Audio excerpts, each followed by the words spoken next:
Extreme Foolishness TV here. This is where I talk about extreme foolishness that goes on around you. I'll be talking to you guys about the case in Texas, Sergeant Daniel Perry, and everything that's going on there.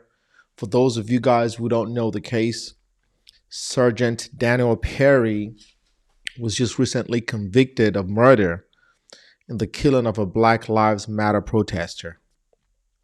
And after he was convicted, the governor of Texas has stated that he wants to pardon him. This is within 24 hours of the conviction. And what people are having a problem with is that he said he was going to pardon him. Governor Abbott of Texas said he was going to pardon this guy here, Sergeant Perry, after Sergeant Perry was convicted within 24 hours.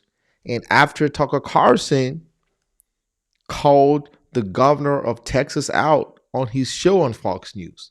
So people are saying, come on, governor, are you going to capitulate and be like a yes man to Tucker Carlson? And we've seen it happen with Ted Cruz. He was a yes man. He was pretty much begging Tucker Carlson. And you know why they do it? They do it because they do not want to alienate their base. But I'm going to be talking about what I feel is wrong with that move by the governor. First of all, this is a situation where this guy was convicted by a jury. And this is a case where there were disputed facts. Sergeant Perry claimed he fired in self-defense, which is a valid claim under the law. If you kill somebody in self-defense, then you're not guilty of murder. The issue here is that there were all the witnesses who claimed that Sergeant Perry was the initial aggressor. If you are the initial aggressor, you do not get to use a self-defense claim. And I'm an attorney. I've been practicing for a couple of years now. At least I know one or two things about this matters. So, before the shooting happened, he drives for Uber. He drove his car to the place where the protest was happening, the Black Lives Matter protest. And the person he shot is a white guy. But before he got there, he had some social media postings. Let me show you here there. Let me see now, this one right here. So he said, he told his friends that he might go to Dallas to shoot looters. That goes to his state of mind right there. If you say you might go to Dallas to go shoot looters and might have to kill a few people on my way to work, they are routing outside my apartment complex.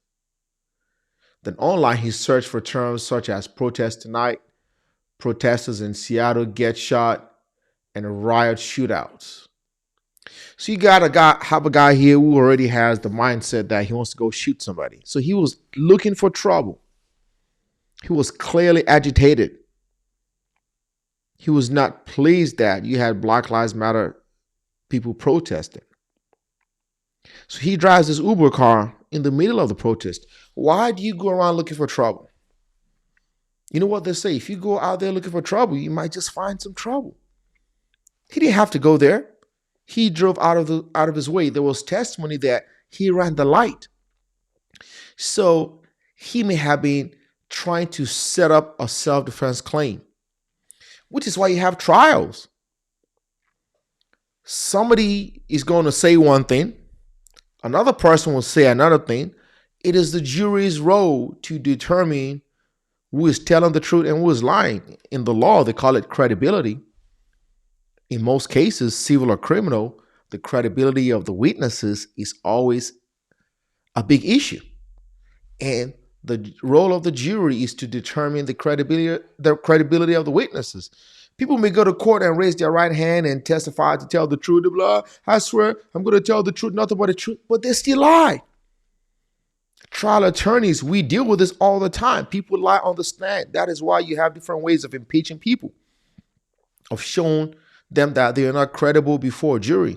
So for the Texas governor to jump to conclusion that he was going to pardon this guy without actually being at trial, reviewing the transcripts, the testimony, I don't think he did any of that. He just based his decision to want to pardon Sergeant Perry based off of what Tucker Carlson said. And that is not right. Elected officials should not capitulate or surrender to the whim of talk show hosts. And he is impermissibly invading into the role of a jury. Does Sergeant Perry have a valid self-defense claim? Possibly. If what he said was true, I wasn't there, so I don't know. I didn't watch the trial. I wasn't there when it happened. But you have witnesses saying that the person who got killed did not raise his AK-47. I think he had an assault rifle. Sergeant Perry said he raised his AK-47 at him and he shot. But if you look at the totality of the story, you got Sergeant Perry texting friends saying that he might go to Dallas and shoot looters. He might kill somebody on his way to work. And if there are witnesses who said that the dude who got killed, the victim, did not raise his gun at him, then I can see how a jury could convict him. But again, that is the role of a jury. You can't have a system and be happy when it works, when it gets the result you want. For example, Kyle Rittenhouse was acquitted by a jury. People dealt with it. It was the jury system.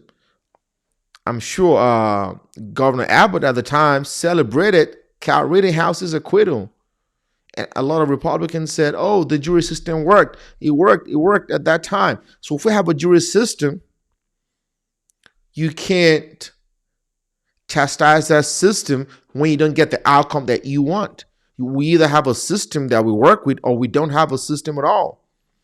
But you can't celebrate the jury system when Kyle Rittenhouse gets acquitted, which that's the jury's decision. I have to respect that. He's not guilty.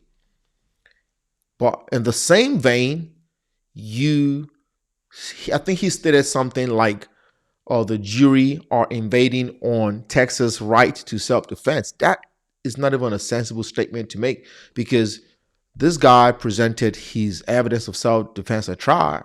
The jury just did not buy it. This is the video of Kyle Rittenhouse calling out the governor. That tonight we extended an invitation to the sitting governor of Texas, Greg Abbott, to come on this show on Monday. And we wanted to ask if he was considering a pardon for Daniel Perry. But for some reason, Governor Greg Abbott's office told us he just can't make it and that we should talk to the Attorney General of Texas, Ken Paxton, instead. So that is Greg Abbott's position. There is no right of self-defense in Texas. So the thing about it is that Sergeant Perry's lawyers have filed a motion for new trial.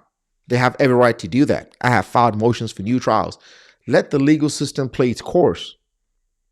Sergeant Perry has not been convicted. He has not been sentenced. There are other legal avenues that he can explore. He's going to file a motion for new trial. The trial judge will determine whether or not to grant him a new trial. Typically, you have to have new evidence. And based on what the motion states, it said they are alleging that the court mistakenly excluded key evidence to establish that the victim and the protesters were the first aggressors, not Perry. That is a valid claim. If Sergeant Perry was not the first aggressor, then he's entitled to a self-defense claim.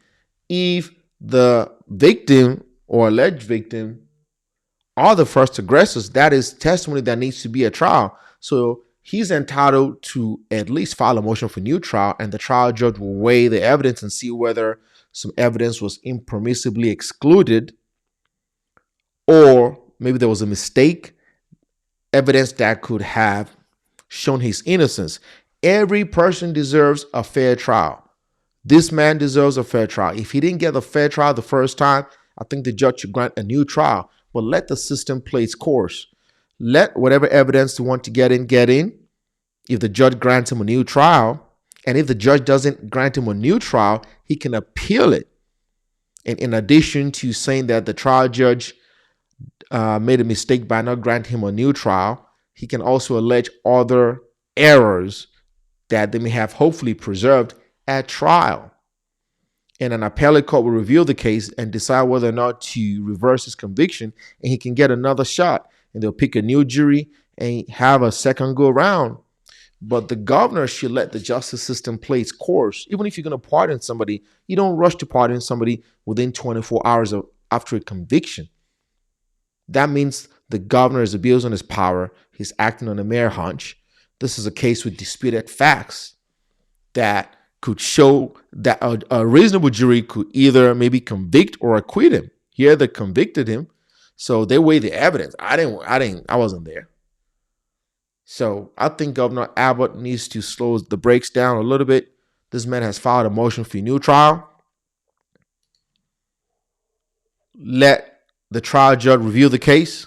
If he gets a new trial, he gets another day in court, and he'll present evidence, and we'll see what happens. But the legal system is there for reasons. The prosecutors, district attorneys, defense lawyers, judges, appellate judges, they've been doing this for a long time, and they'll figure it out. I think the governor should just take a chill pill and let this man and his lawyers do their thing in court. Even if you're going to look at a pardon, weigh the entire evidence. Let the parole board make their review or give their recommendation. Just don't rush to say you're going to pardon somebody just because Tucker Carlson said you got to pardon this guy and is trying to shame you. Anyway, let me know what you guys think in the comments. Appreciate you guys for watching. If you haven't subscribed, please subscribe, hit the bell. Stay safe out there, my lovely people. Most importantly, say no to extreme foolishness.